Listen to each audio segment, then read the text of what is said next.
Hello Aries, Sun, Moon, Rising, and Venus signs. Kamusta kayo? Sana po nasa mabuti kayong kalagayan.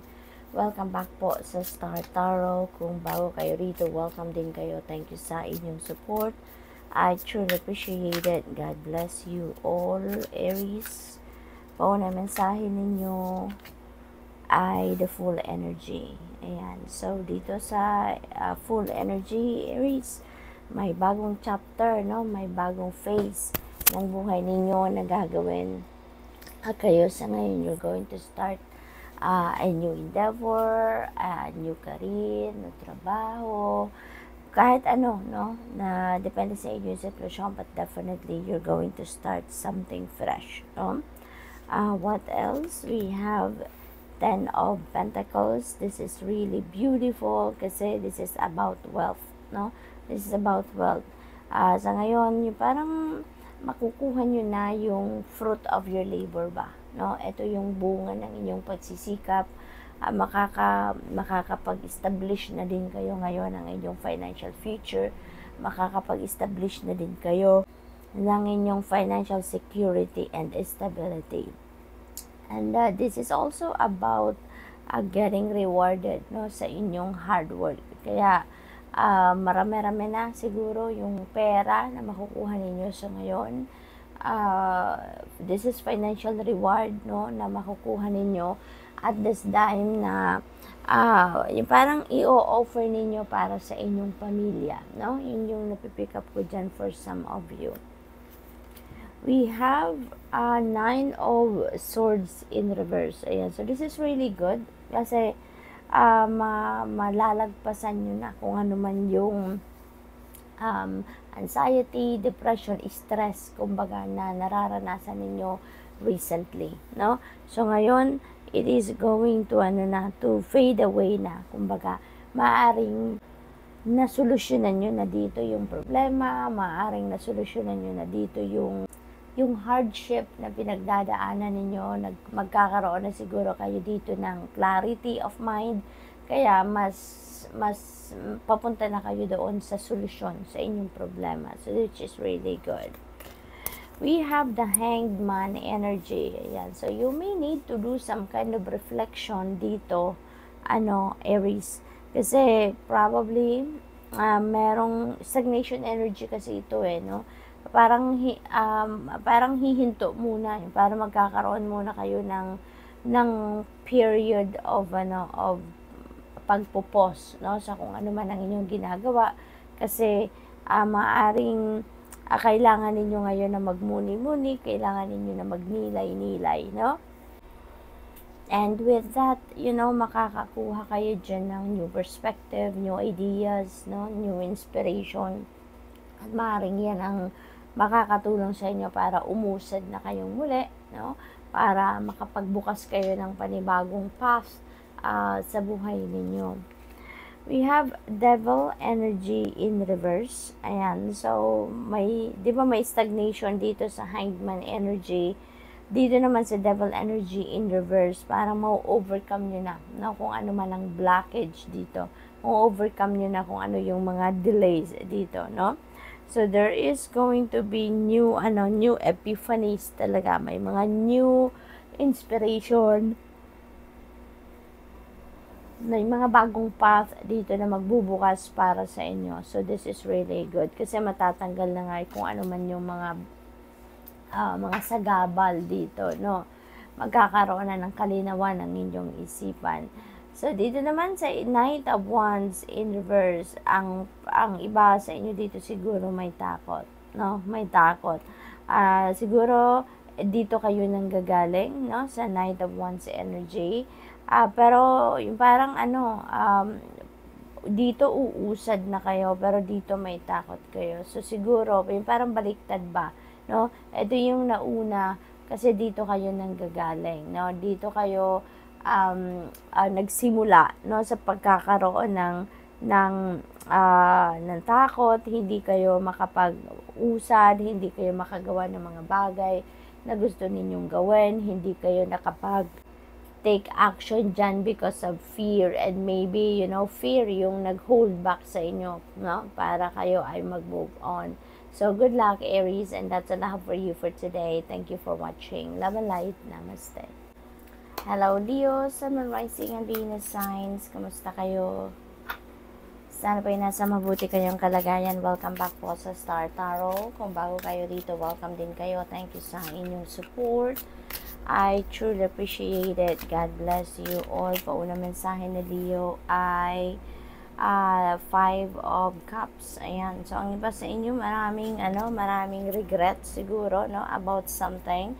Maybe you have lost an opportunity or you have lost someone, something, yung gano'n, probably, ang iba din sa inyo siguro, meron kayong pinanghihinayangan talaga na mga pangyayari, no, or mga bagay, kasi pwedeng hindi ito napunta sa inyo, hindi dumating, hindi nag-come to fruition, no, something like that. Kaya, malaki yung paghihinayang ninyo. Possibly din, ang iba sa inyo dito siguro, have lost someone, no? Maaaring may loved one kayo na nag-pass on the other side recently, kaya mabigat ang inyong dibdib, malungkot, syempre, at yun, hindi, siguro fresh pa ito sa inyo na pangyayaring ito, no? Eight of Wands in reverse, ayan, so there could be slow progress, no? Doon sa mga gagawin ninyo or sa mga ginagawa ninyo. Maaaring kasi pagod kayo, maaari kasi 'di ba wala kayong gana siguro dahil sa pangyayaring ito, kaya medyo walang movement muna, no, kasi yun, ano pa kayo, malungkot, low vibe, kaya siguro magkakaroon dito ng delays, no, sa mga gagawin ninyo.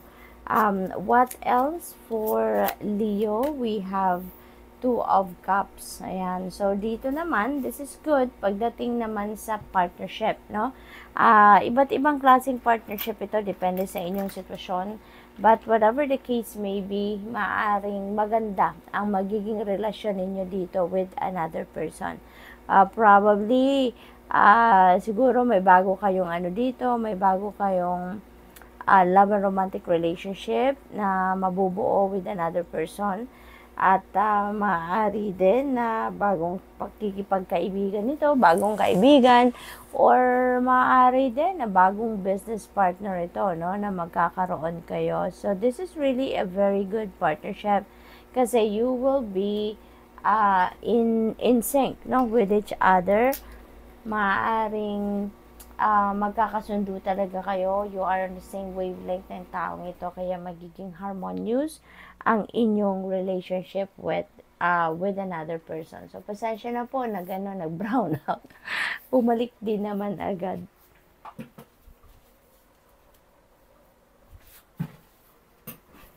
So, tignan natin kung ano pa ang ganap. We have the Chariot energy. Moving on, no? Moving on. So, napakaganda ng bawi din ito, Leo, kasi may lungkot dito, nararamdaman kayo.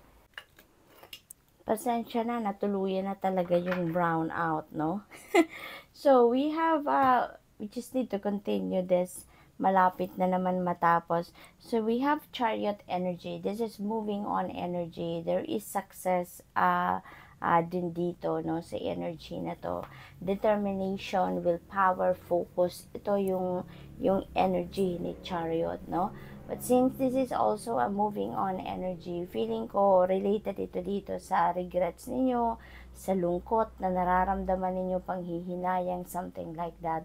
Kasi feeling ko, matatauhan din kayo, no? You are going to realize immediately na kung patuloy kayong malulungkot, patuloy kayong magiging low vibe, no? Yung bang maraming pagkakataon yung masasayang ninyo. Maraming pagkakataon ng pwedeng ma-miss ninyo pa, no? Kaya it feels like you are going to act right away para makabawi doon sa mga bagay or sa sitwasyon na sana ay umusad na kayo, sana ay nag-move forward na kayo, pero since meron kayong mga panghihinayang or nasa low vibe nga kayo, kaya magkakaroon kayo dito ng kumbaga change of heart, or magkakaroon na kayo dito ng pagbabago ng direction. So, you are heading towards ano dito, pag-move on sa buhay, no? Magbabago na dito yung inyong pananaw at mas magiging positibo na, no? Yung pag-iisip ninyo dito. So, which is really good. We have Ace of Cups. Wow, napakaganda. Ayan, Ace of Cups. This is such a beautiful blessing na parating sa inyo. Maraming biyaya ang parating sa inyo dito. Kung nakikita ninyo yung cups overflowing, no? Yung tubig, sobra-sobra. So, there is going to be an overflowing of blessings coming your way dito, Leo. Kung ano yung parating dito, no, sa inyo, ito yung biyaya na magiging sobra-sobra para sa iyo. Kung ano yung kailangan ninyo dito, yun ang dadating sa inyo at sobra-sobra pa. Kasi, ano to yun ang promise ng energy na to. Whatever you need, that will be met, no? Sa ngayon. So, it could be in any area of life. That could be biyaya sa pag-ibig, pagmamahal, mga kaibigan, pera. It could be anything. Depende sa inyong sitwasyon. Whatever it is that you need right now, that will be met. Okay? This is also a time for celebration. Maaari din meron ditong kasalan magaganap. Maaari din na meron ditong magbubuntes. Maaari din na meron ditong engagement. You know, something like that. We have Eight of Swords in reverse. Ayan. So, this is good. No? This is good kasi may healing na. No? Magkakaroon na kayo ng healing. Magkakaroon na ng pagtatapos ng depression dito. No? Kung yun ang nararamdaman, great sadness. So, malalagpasan nyo na talaga yan. You'd be able to overcome that pakiramdam, no? So, talagang pag-move on na yung pupuntahan ninyo dito, Leo, which is really good. So, good luck, and that's all I have for you for today. Thank you for watching. Love and light. Namaste. Hello, Sagittarius, Sun, Moon, Rising, and Venus signs. Kamusta kayo? Sana po nasa mabuti kayong kalagayan. Welcome back po sa Star Tarot. Kung bago kayo rito, welcome din kayo. Thank you sa inyong support. I truly appreciate it. God bless you all. Pauna mensahe ninyo, Sagittarius, ay Page of Cups. This is a beautiful energy. Page of Cups, maraming magagandang balita, no? Ang parating sa inyo dito, and that could be related to romance, that could be related to your creativity, that could be related to mga imbitasyon siguro for social gatherings, yung mga ganon. So maraming impormasyon, maraming balita, maraming detalye, no, mga bagong detalye ang maririnig ninyo at this time. We have Ace of Pentacles, napakaganda, bonggang-bonggang energy ito, lalo-lalo na pagdating sa kaperahang aspeto. Kasi dito sa Ace of Pentacles, this is a new beginning energy. So, magsisimula kayo ng bagong chapter dito sa buhay ninyo na related sa pera. Siguro, magkakaroon kayo dito ng mga bagong offers, trabaho, karera, negosyo, yung bang opportunity na maghahatid sa inyo ng prosperity and abundance, financial freedom, financial comfort, something like that, no? At saka, Sagittarius, this is going to give you an opportunity to change, no, the course of your life pagdating sa pera. Your financial life landscape will change sa ngayon. Kung ano man ang paggagalingan ng perang ito, that is going to bring forth a new path para sa inyo. Magbubukas ito ng bagong pinto, bagong phase sa buhay ninyo pagdating sa pera, no? Kasi maaring ito na yung pagmumulan ninyo ng continuous inflow of money. Posible din na sa Ace of Pentacles, makareceive kayo dito ng windfall of money, makapanalo kayo sa lottery or sa kahit anumang game of chance. Probably din na meron ditong inheritance or possibly meron magbabayad din ng utang sa inyo, no? Yung ganun ba? So, tignan natin kung ano pang ganap. We have Two of Swords. Ayan. So, meron indecision, no?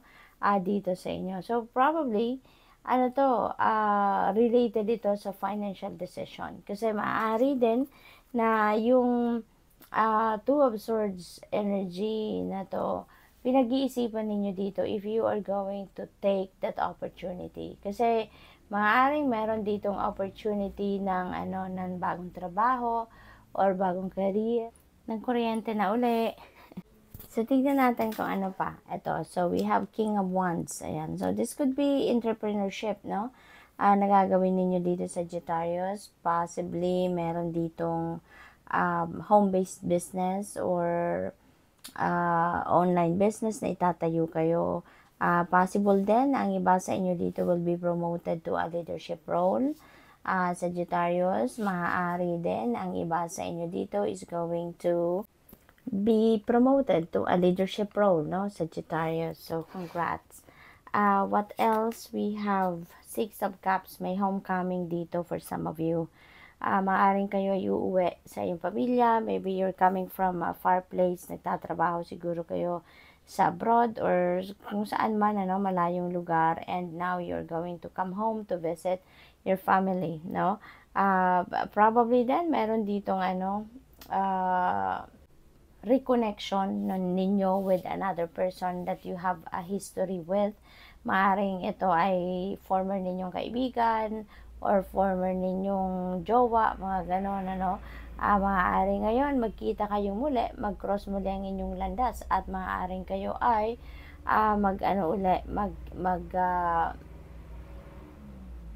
reconnect, and build a new relationship. We have Knight of Swords, bibilis ang lahat, no? Kung meron man kayong mga pinagkakaabalahan, o ano man yung inyong mga inaasikaso sa ngayon, that is going to change, no? Dahil siguro dati babagal-bagal, mahina, walang gaanong galawan, pero ngayon maaring mabisi kayo kasi there could be opportunities coming your way dito that will require you to take action right away. So talagang magkakaroon ng magpagbabago, no, ang galawan sa buhay ninyo sa ngayon, lalo na doon sa mga kung anong pinagkakaabalahan ninyo, no? So good luck. That's all I have for you for today. Thank you for watching. Love and light. Namaste.